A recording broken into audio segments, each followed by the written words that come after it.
Via Los Angeles, you may well ask. Let me begin by saying that our tour with a well-known travel agency was magnificent, and we loved every bit of it. However, our troubles started well before we left on our journey. We had elected to stay behind at the end of the tour and had planned to freelance for the next 2 weeks, visiting friends, relatives, and seeing some special places in North America. On electing to stay behind, we were asked which city we wished to leave from on our return to Australia. We intended to end up in Los Angeles, and so believing that is where we would leave from, selected Los Angeles. When our itinerary arrived, we had been booked on a flight to Los Angeles the same afternoon that we arrived back in Vancouver. We were also booked on a flight from Los Angeles to Vancouver, then Vancouver to Brisbane on the last day of our freelance component, 2 weeks later. There is no way the one-way flight to Los Angeles worked, or even made sense with any possible scenario. Several, sometimes heated discussions with our tour company were to no avail, and had we decided to just not travel on the flight to Los Angeles, the airline would, as a no-show, cancel all our subsequent flights, including return to Australia. We were left with no option but to self-book a return flight from Los Angeles to Vancouver 90 minutes after landing there. We also had to book an extra night's accommodation in Vancouver on return so we could meet Wylie and Suzanne the next morning to travel to Vancouver Island. The matter is not finalised.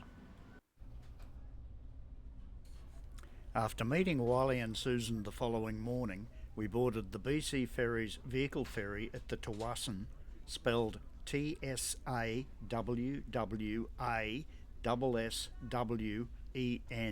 terminal, and travelled for approximately 2 hours to Nanaimo terminal on Vancouver Island. We had an excellent breakfast variety on board and enjoyed our selections.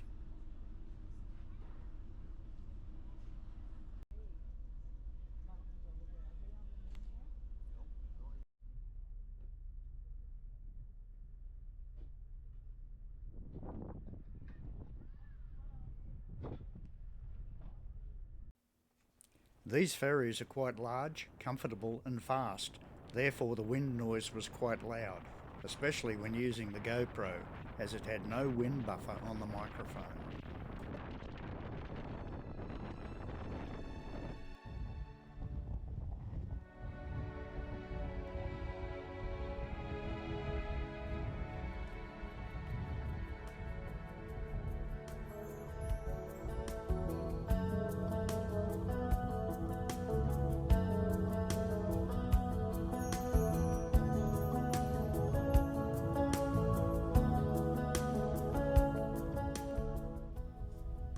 Vancouver Island visible all the way up on the left, or port side of the ferry. It's not far down to paradise, at least it's not for me.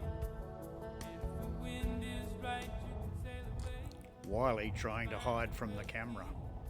Oh, the canvas can do miracles, just you wait and see. It is almost summer in Canada, so a lot of activity on the water as we approach Nanaimo terminal.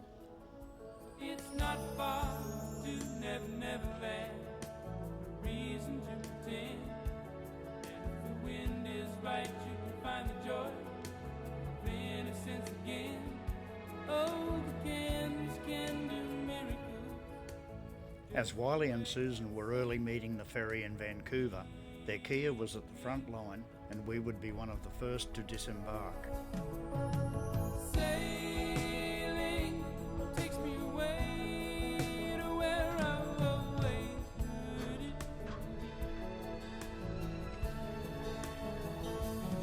Just a dream in the wind that carried me. Soon I will be free. Wylie opted to take the older coast road to Campbell River, as we would see more of the coastline, even though it would be marginally slower than the newer inland freeway.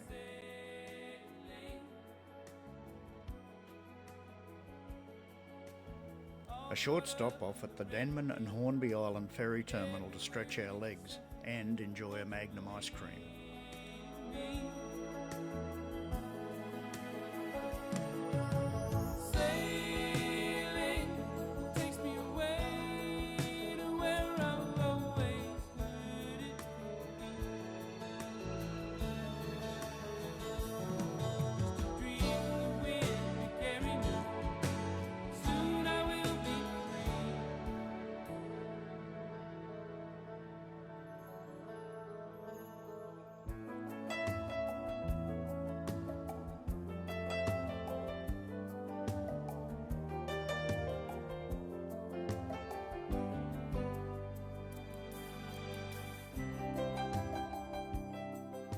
On arrival at our very comfortable digs at Campbell River with Wylie and Suzanne, we were met with a bald eagle surveying the inside passage from a vantage point below their house.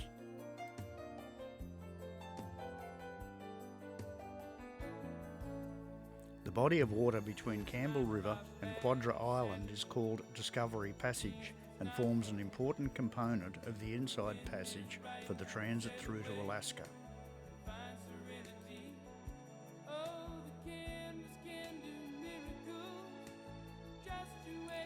The settlement of Yakulta on Quadra Island is a First Nations village and includes homes, a cultural centre, church, a youth group and several handicraft markets and even a band.